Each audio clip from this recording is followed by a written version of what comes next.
নমস্কার বন্ধুরা, অনিফার্স world YouTube চ্যানেলে আপনাদেরকে স্বাগত। রাজ্যের এসএসকে এবং এমএসকে গুলির জন্য অত্যন্ত গুরুত্বপূর্ণ একটা আপডেট। বিষয় কি এই নোটিশের?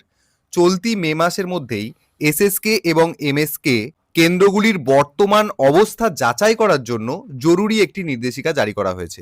মূল নোটিশে কি কি বলা হচ্ছে সেগুলো আমি আপনাদের সাথে শেয়ার করছি। দেখুন, 1 নম্বরে যেটা বলা হচ্ছে যে রাজ্যে মোট 17,415টি শিশু শিক্ষা কেন্দ্র এবং মাধ্যমিক শিক্ষা কেন্দ্রের তথ্য যাচাই করা হবে। 2 নম্বর, প্রতিটি জেলার আধিকারিকদের ফিজিক্যাল ভেরিফিকেশন করতে বলা হয়েছে। 3 নম্বর, ভেরিফিকেশন রিপোর্ট আগামী 14ই মে 2026-এর মধ্যে জমা করতে হবে। 4 নম্বর, রিপোর্টে উল্লেখ করতে হবে পরিকাঠামো অনুযায়ী কোন কোন কেন্দ্র চালু থাকবে আর কোনটি বন্ধ হবে তার প্রস্তাব দেওয়ার কথা এখানে বলা হয়েছে। আর 5 নম্বর, এই বিষয় নিয়ে গত 7ই মে একটা ভিডিও কনফারেন্স মিটিং হয়েছে এবং পরবর্তী পদক্ষেপ কি নেওয়া হবে সেই বিষয়ে আলোচনা করা হয়েছে।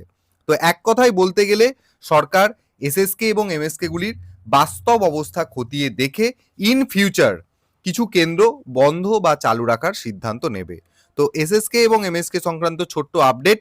ভিডিওটি অবশ্যই সকলের সাথে শেয়ার করুন এবং আপনারা যারা আমার চ্যানেলে নতুন তারা চ্যানেলটিকে সাবস্ক্রাইব করে নিতে ভুলবেন না।